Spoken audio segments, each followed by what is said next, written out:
Let's see what you've chosen to wear. Pants. Wind pants, soft shells. Dang, I never considered that. Top. What's underneath the top? Nothing. For reals? Oh.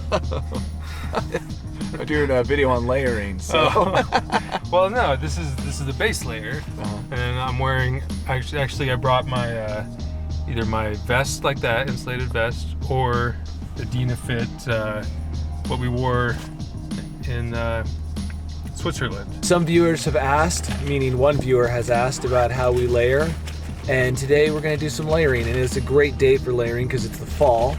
In the summer, there's really only one layer, and that is the most attractive tank top you own. We're starting early in the morning. The temperature is at freezing. We're going to be going up a water-filled canyon to the top of a mountain, so 5,500 feet of climbing. And it's going to be a sunny day that starts off at 32 degrees and ends at 60. So it's a perfect day to try and see if you've got layering skills. The first test of layering is trying not to panic and wear too much at the beginning, but honestly, I fall prey to that every single time. The goal of layering is to bring enough to be warm, but not so much that your bag is overstuffed and heavy. So hopefully we'll pass the test. One thing to remember, which I should know but forgot, is that your running vest is actually a vest and counts as a layer. So what I've done here is doubled up on my vest. And my guess is that today I'll have too many layers. After years of backcountry skiing and trail running, but I always overdress. So I'm trying to turn over a new leaf this year and actually start my layers appropriately. So I went with just a base layer. It's actually a merino poly blend of the Icebreaker House of Fashion long sleeve zip neck. And then I also have an insulated vest, but mine's a little different than Danny's in that only the chest is insulated. Everything else is just a breathable kind of waffle, I guess, type material. So I'm regulating pretty well so far.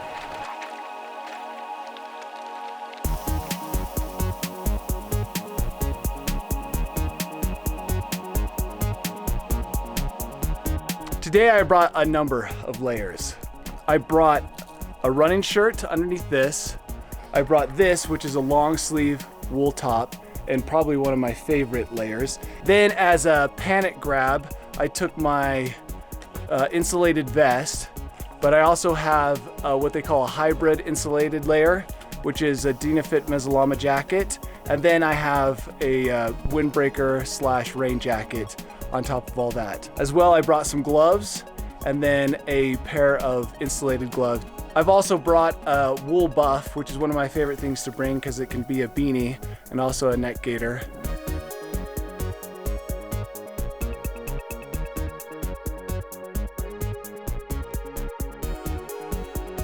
Come up about 3,000 feet and the wind's picking up, so I've put my vest back on. And like I said before, you gotta take off your layer before you sweat, and you gotta put it back on before you get cold. Probably the #1 rule of layering. If you sweat through all your layers, you're gonna have a bad day.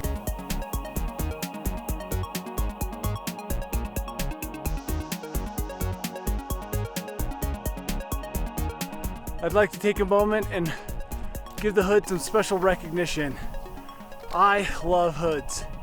And the reason they're so great is they're that helpful accessory that you can throw on and off very easily to trap warmth or to cool down.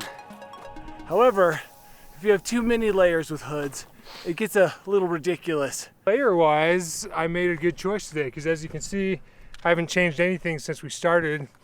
And like Danny mentioned, you know, gets too warm, the hood comes off, warms up even more. I just kind of realized this today, but this vest, these big old pockets are actually the vents also. So you can, I had this all the way zipped open when it got just a little warmer, high exertion. And then towards the top, the breeze is here, obviously colder at altitude, so everything gets zipped up. It's all trial and error. Like Danny and I have probably tried 25 different layers over different trips, and you just kind of figure out what works. But yeah, active insulation or active, active layers become more critical when you're moving faster.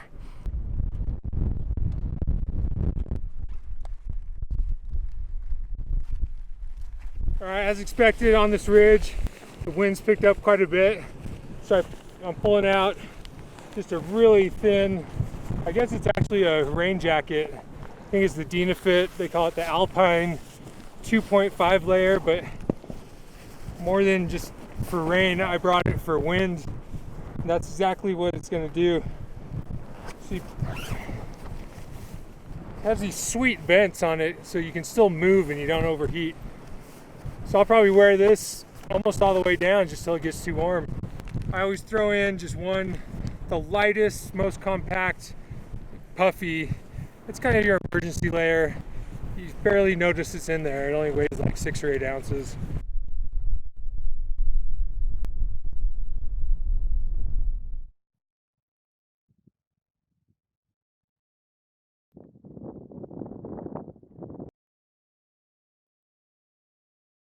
I had 2 extra layers, and those layers, they were backup just in case it was windier than I thought it would be or the sun disappeared, but fortunately I didn't need them.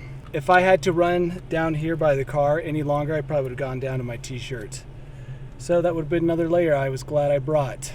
I was comfortable the entire run, which is the whole point of layering, and I didn't soak anything with my disgusting sweat. I think I've kind of diluted my layering down to basically it's always a base layer, a mid layer, like breathable insulation, and then a shell, and then some kind of emergency puffy, which I know a lot of guys, sometimes Danny doesn't bring it just because he doesn't like to carry excess. I have a couple of puffies that are light enough that it's just kind of dumb not to throw it in there, and it is really, really nice if you do actually stop like on a ridge or a summit, or heaven forbid have an accident or something and you got to hang out for a while. It's nice to have that warm layer. But today, yeah, that was the only layer I didn't use, was my little micro puff hoodie. Everything else worked great. Got windy, put on the little shell, wind died down, took it off. By the time we got down here, everything else was off. And the only other thing you could hope for is to get your pants off at some point during the day. Not today.